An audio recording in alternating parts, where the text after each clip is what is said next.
오늘 우리 10장 말씀을 통해서 또 하나님의 말씀 또 우리에게 주시는 생명을 경험했으면 좋겠습니다. 9장까지는 이제 노아가 홍수 심판 다 거치고 난 다음에 이제 실수하는 장면, 그리고 셈과 함과 야벳의 그 세 아들의 행동들을 하나님께서 어떻게 주시하고 계시는지를 보게 됩니다. 그래서 이제 9장의 결론으로 제시되어야 될 것이 무엇이냐면 10계명 가운데 1계명과 5계명을 여러분이 잘 아시겠지만, 이제 1계명은 나 외에 다른 신을 내 앞에 두지 말라, 이런 말씀이었죠. 그리고 5계명은 부모를 공경하라 라고 하는 것으로 됩니다. 그래서 하나님과 인간의 그 계명들을 나누셨는데, 그것 가운데서 자녀들이 아버지 노아를 어떻게 대했는지를 주님이 좀 주시를 하십니다. 완전한 의인이었지만 그 의인도 실수를 하더라. 술을 먹고 취하여 그냥 술을 한 잔, 두 잔 마셨다는 게 아니죠. 완전히 취해서 인사불성이 된 그 상태의 아버지를 나는 어떻게 보아야 할 것인가. 자녀들은 믿는 자로서 믿지 않는 부모, 또 믿는 부모이지만 하나님 예수 그리스도 앞에 예배해 드린다고 하지만 내 눈에 봤을 때 실수가 가득한 나의 부모를 어떻게 대할 것인가 라고 하는 것들을 가르쳐 줍니다. 그러면서 주님께서 우리에게 주시는 답안이 뭐냐면, 절대로 이 노아라고 하는 이 아버지의 수치가 드러나지 않도록 하라. 그래서 마태복음 5장이나 6장에도 말씀하신 것처럼 정죄하는 것, 판단하는 것들을 주님께서 얼마나 싫어하시는지를 가르쳐 주십니다. 수치를 가려주는 자, 그것이 셈이었습니다. 그리고 셈의 후손으로 오시는 분이 예수 그리스도셨습니다. 그래서 셈의 모형, 그 셈의 참 실상은 예수 그리스도였고, 예수 그리스도의 모형은 셈이었죠. 모든 수치를 가려져 주시는 예수 그리스도. 그래서 결국은 셈의 후손이 복을 받는 모양들을 이렇게 보게 되는데, 그 셈을 축복한 그 이후의 사건이 바로 오늘 10장입니다. 근데 그 10장을 통해서 우리 한번 1절, 2절만 보겠습니다. 시작. 노아의 아들 셈과 함과 야벳의 족봇은 이러하니라. 홍수 후에 그들이 아들들을 낳았으니 야벳의 아들은 고멜과 마곡과 마대와 야완과 두발과 메섹과 디라스요. 이렇게 설명을 합니다. 10장 1절 초반에 노아의 아들들을 순서를 어떻게 말을 하냐면 셈과 함과 야벳입니다. 그렇게 이제 순서를 진열을 했다면 분명히 이 셈의 아들이 먼저, 셈의 족보가 먼저 나와야 될 것 같은데, 성경은 맨 세 번째로 등장했었던 야벳에 대해서 먼저 말을 하고 있습니다. 이제 성경에서 함과 야벳을 둘째 아들이냐 셋째 아들이냐라고 하는 것은 여전히 옥신각신 되어지고 있습니다. 이 순서처럼 함이 둘째 아들일 것이다 라고 하는 분들도 있고, 함이 셋째 아들일 것이다 라고 하는 분들이 있어요. 그래서 함과 야벳의 순서는 이렇게 혼동되어지는데, 근데 이 야벳이 아들을 낳고 5절에 보면 각기 언어와 종족과 나라대로 바닷가의 땅에 머물렀더라, 이렇게 말했어요. 각기 언어라고 그럽니다. 잘 보이십니까? 10장 5절에 각기 언어라고 그랬습니다. 그냥 언어라고 표현하지 않고 각기 언어와 종족과 이렇게 되는 거예요. 그러면 11장 1절을 잠깐 보시면 같이 읽어보겠습니다. 시작. 온 땅의 언어가 하나요? 말이 하나였더라. 여기서는 뭐라고 말씀하고 계십니까? 온 땅의 언어가 하나다라고 그랬어요. 근데 10장 5절에서는 언어가 어떻게 됩니까? 각기라고 그랬어요. 각 언어가 존재함을 말을 하고 있습니다. 그래서 10장과 11장에 이렇게 순서를 여러분이 유념을 할 때에 10장 다음에 11장이 있으니까 이 10장 다음에 11장이 등장하는구나. 역사적으로 순서적으로 시간의 흐름이 그렇게 되어야 된다고 생각할 수 있겠지만 그런 것이 아니라 11장이 10장의 어느 중간에 있는 것입니다. 그래서 그 10장과 10장 안에 11장이 거기에 들어가 있는 것입니다. 그래서 그 사실을 아시고 야벳의 아들들이 이렇게 나왔고 그 다음에 나오는 아들이 함이죠. 6절을 읽어봅니다. 시작. 함의 아들은 구스와 미스라임과 붓과 가나안이요. 계속 읽겠습니다. 구스의 아들은 스바와 하일라와 삽다와 라하마와 삽드가요. 라하마의 아들은 스바와 드단이며 구스가 또 니므롯을 낳았으니 그는 세상의 첫 용사라. 여기까지. 여기서 족보를 계속 나열을 했을 때 누구의 아들들을 계속 나열을 합니다. 야벳이든 함이든 아들의 이름들을 계속 나열을 하다가 8절에 이렇게 가서 구스가 니므롯을 낳았는데 이 니므롯은 이런 사람이다 라고 그러면서 니므롯은 어떠한 사람인지에 대해서 갑자기 니므롯이 누구를 낳고 이렇게 말하지 않고 니므롯에 대해서 설명을 해줍니다. 저는 이 사실을 이렇게 딱 보면 과거에 이제 제가 어렸을 때 이제 시골에 있는데 할아버지 옆에 있다가 할아버지가 두꺼운 이 족보를 3권을 이렇게 꺼냈습니다. 지금만도 한 요 손 높이 두께니까 10cm에서 한 15cm 정도 되는 게 한 권이었습니다. 그런데 이게 3권이 있었으니까 족보가 이게 사람이 얼마나 많은지를 이렇게 가르쳐줍니다. 그리고 뭐 족보라고 해봤자 작은 A4지가 아니라 A4지 한 2권은 되는 그 사이즈를 가지고 3권이 있었기 때문에 그 안에 사람이 얼마나 많았는지를 알 수 있습니다. 그런데 할아버님이 저희 친가 쪽에 어른들이 어떤 분이 계시는가 이렇게 가르쳐 주시게 해서 족보를 이렇게 펼치시고 가르쳐 주신 적이 있어요. 그래서 이렇게 손으로 가시다가 갑자기 손에서 딱 멈추세요. 멈추시고 이분을 딱 지면서 이분은 우리 집안에서 가장 훌륭하셨다 라고 하면서 이분이 이런 일을 하셨고 저런 일을 하셨다 그러면서 그분을 딱 설명을 해주세요. 그분이 우리 할아버님이 그분을 아시고 선조시니까 그 아시고 그분에 대한 아주 좋은 부분들을 가르쳐 준다 이 말입니다. 성경에 있는 이 10장에서도 계속 이름만 나열을 하다가 하나님이 그 자리에서 멈췄어요. 그 자리에서 멈추시고 갑자기 우리 인생들에게 왜 하나님이 집중하셨는지를 가르쳐 주십니다. 봐라, 니므롯을 낳았다. 구스가 또 니므롯을 낳았으니 그는 세상의 첫 용사야. 이렇게 하면서 가르쳐 줍니다. 근데 이게 첫 용사이기 때문에 용사구나. 이렇게 선한 영향력을 가지는 그런 용사구나. 이렇게 돼요.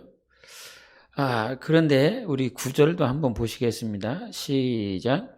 그가 여호와 앞에서 용감한 사냥꾼이 되었으므로 속담에 이르기를 아문은 여호와 앞에 니므롯같이 용감한 사냥꾼이로다. 이런 말씀을 하세요.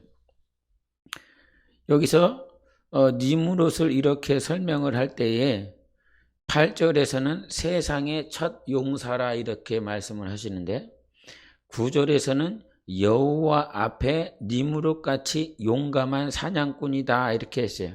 수식이 어떻게 됩니까? 더 수식하는 게 많아졌죠. 수식하는 게 8절에서는 그냥 첫 이렇게 용사다 이렇게만 말을 했지만 9절에서는 여호와 앞에 용감한 사냥꾼이다 이런 니므롯에 대해서 설명하면서 니므롯같이 용감한 사냥꾼이다.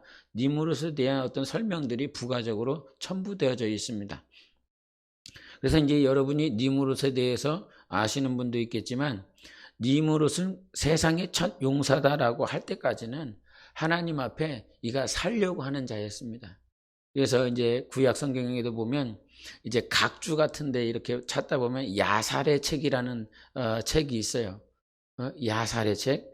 근데 그 야살의 책에 이 니므롯에 대해서 어떻게 설명을 하냐면, 니므롯은 처음에는 하나님을 충실히 따른 자입니다. 이렇게 그 야살의 책에서 등장하고 있어요.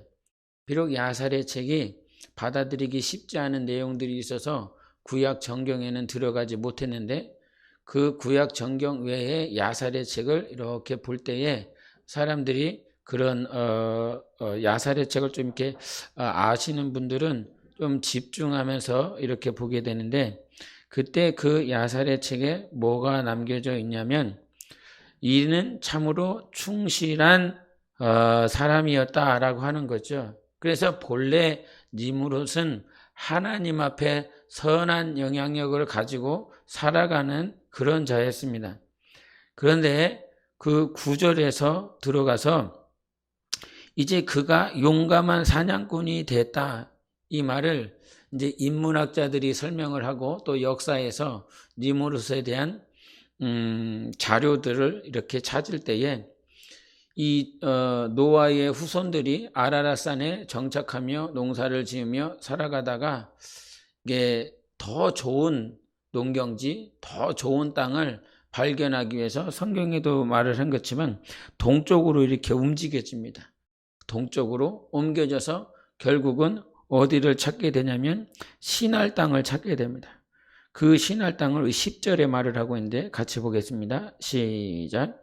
그의 나라는 시날 땅의 바벨과 에렉과 악갓과 갈레에서 시작되었으며, 그의 나라, 니므롯의 나라가 어디에서 시작되었냐면 시날 땅이라는 겁니다. 근데 이 시날 땅이 지금의 어디냐면 티그리스 강과 유프라테스 강, 거기가 바벨론이었고 아수르 지역이 되는 거죠. 그래서 거기에 바벨이 있었다는 거죠. 그리고 11절에 보면 등장하는 우리가 친숙하게 아는 것이 아수르라고 하는 것이 없습니다. 아수르.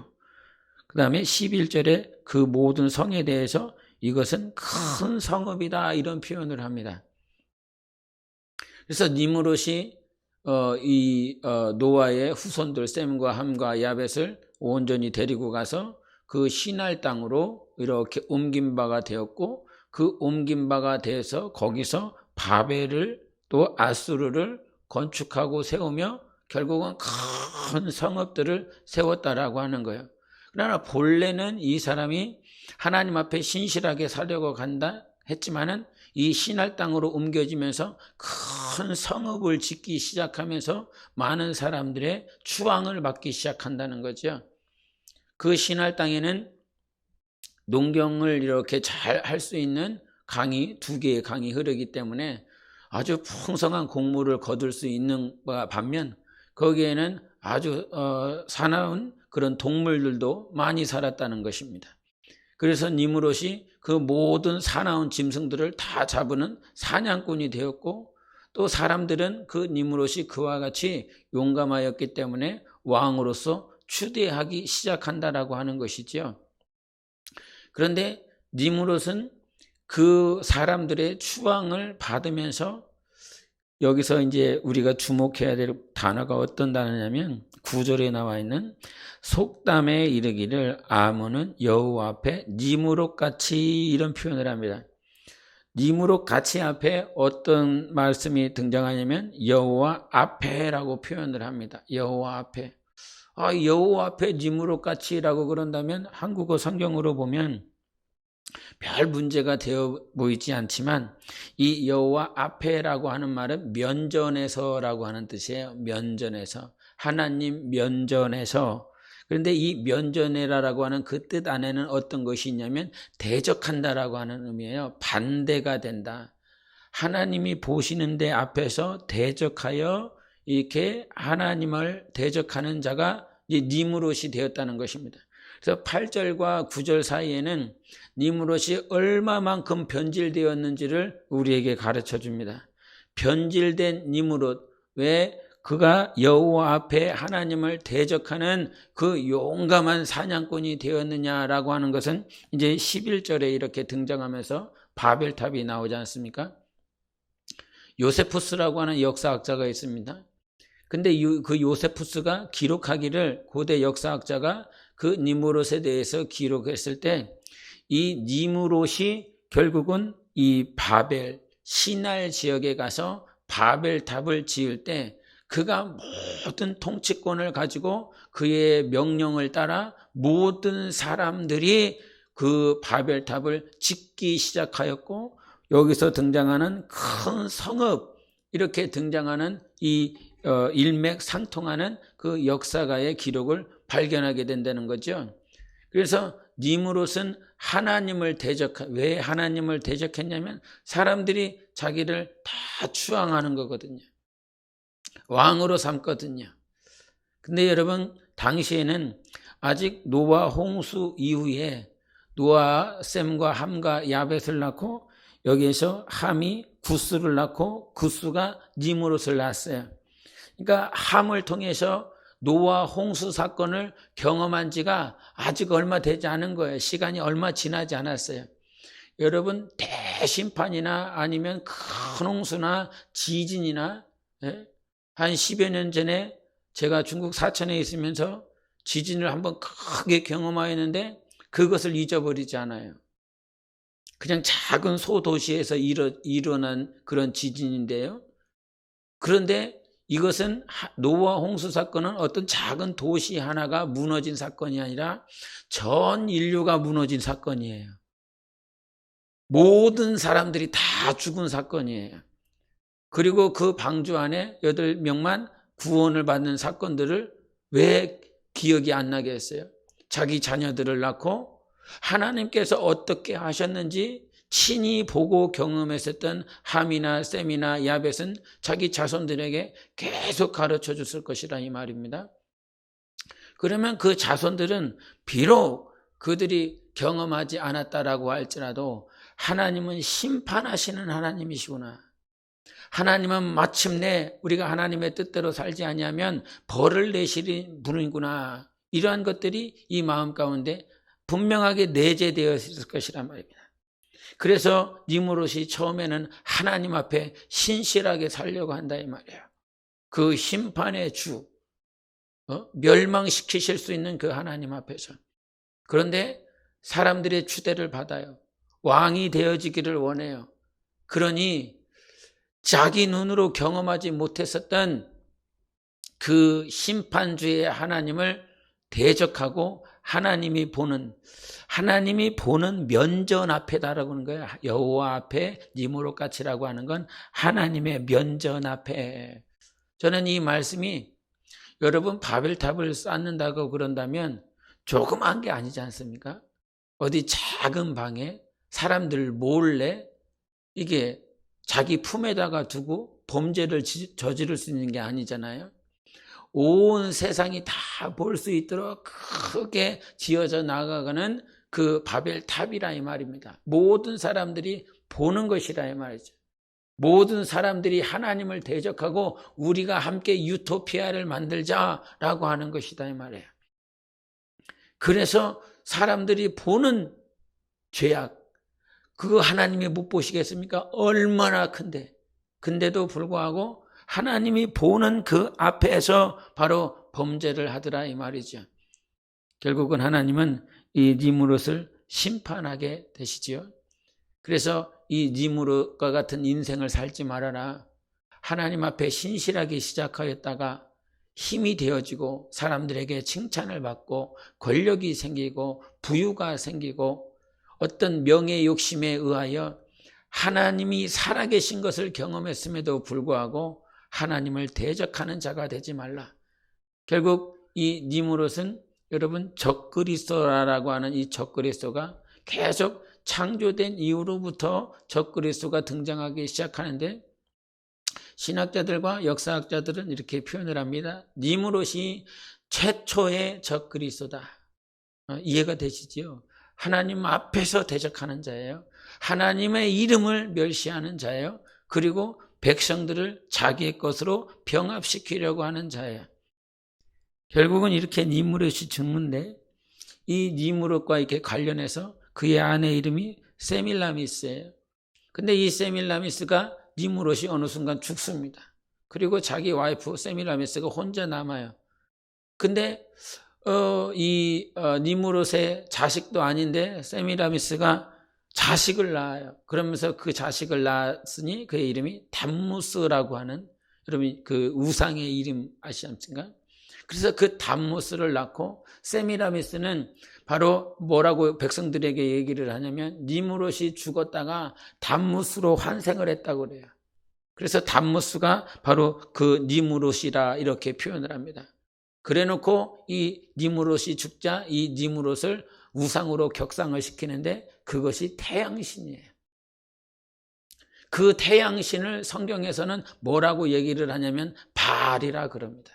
그래서 바알신은 태양신, 그것이 근원이 어디서 나왔냐면 니무롯에서 나와요.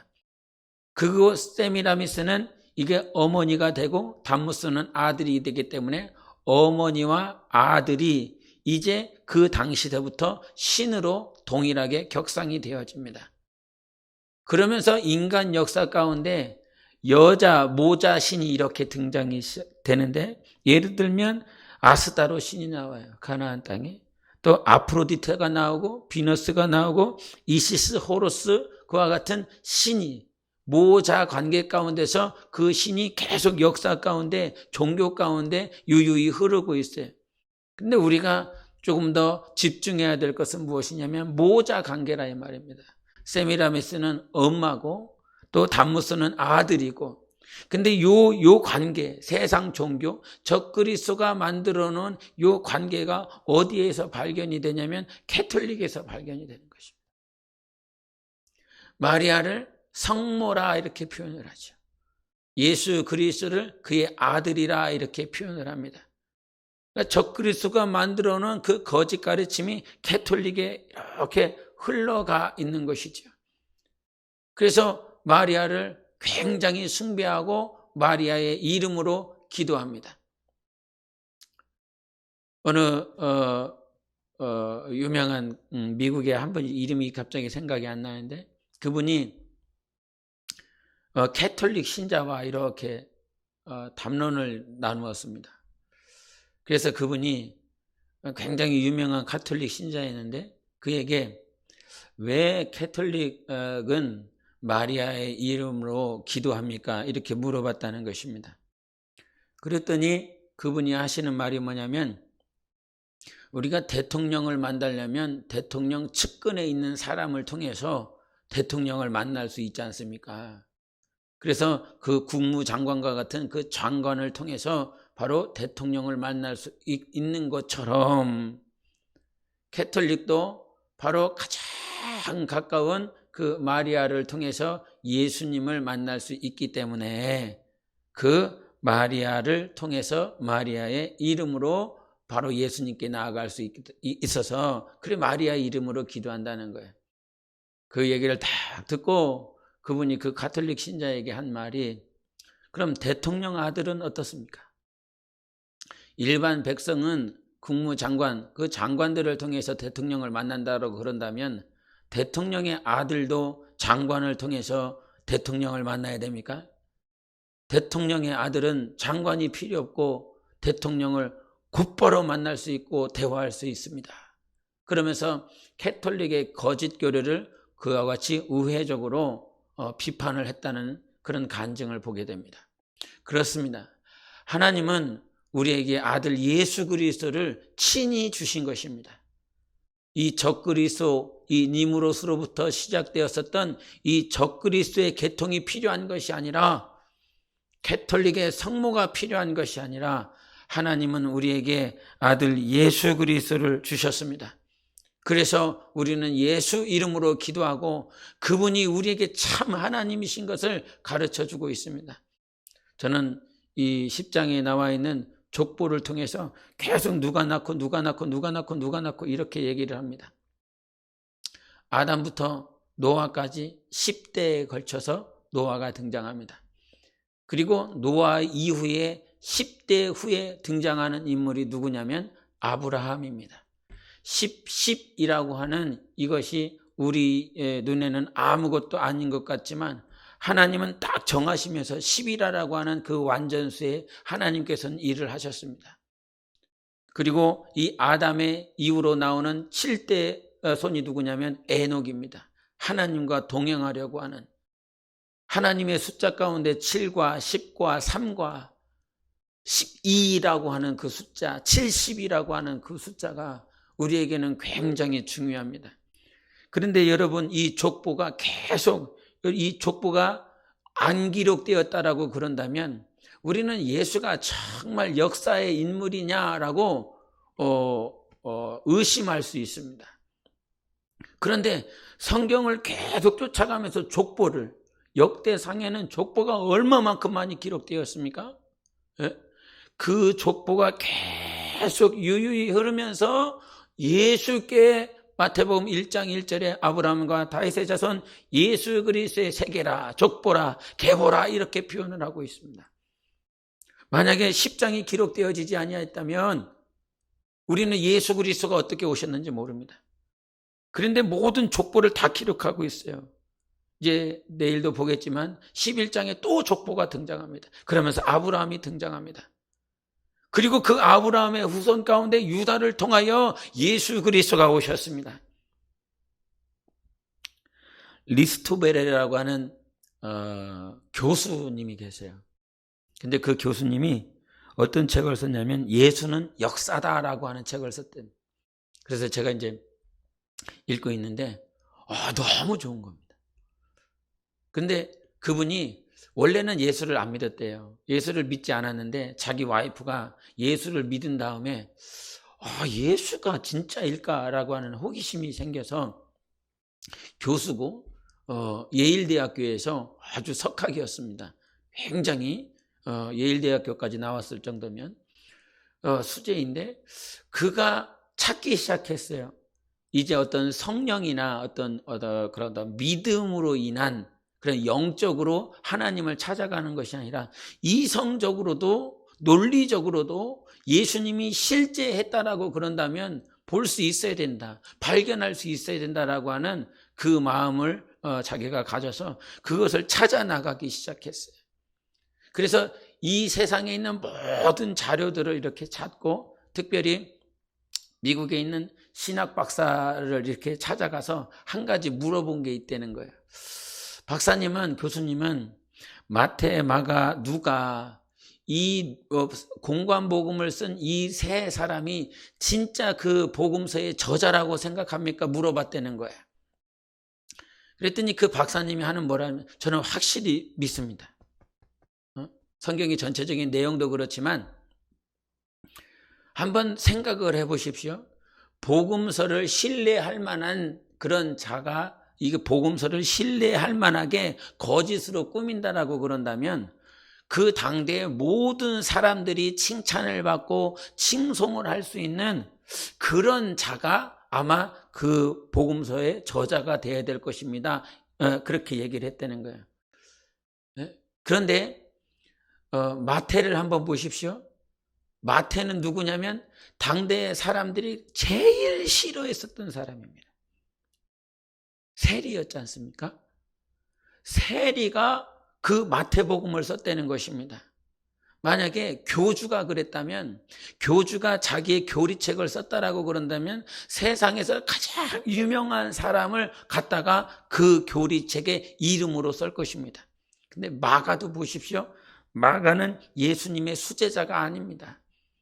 베드로를 통해서 그 베드로가 하신 그 말씀을 친히 보고 들은 그가 기록을 하였습니다. 누가도 마찬가지입니다. 누가도 예수님의 수제자가 아니라 바로 바울과 함께 다니면서 그 여러 자료들을 찾고 기록한 자입니다. 나 같으면 그렇게 안 될 것 같은데, 세상 종교 같으면 그렇게 안 할 것 같은데 그와 같은 예수님의 수제자도 아니고, 또 마태 같은 경우는 사람들이 가장 싫어하는 자를 그와 같이 저자, 그 복음서의 이름으로 저자로 갖다 놨습니다. 이게 실제가 아니라면, 정말 그들이 실제가 아니라면 그렇게 마태, 마가, 누가 이 세 명의 저자 이름을 거기에다가 쓸 수 없을 것입니다라고 그 교수님이 말을 했다는 거예요.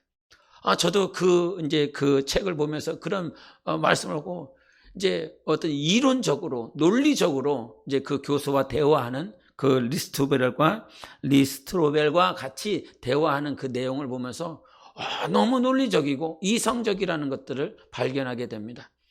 여러분, 예수 그리스도는 역사의 인물입니다. 역사적인 분이십니다.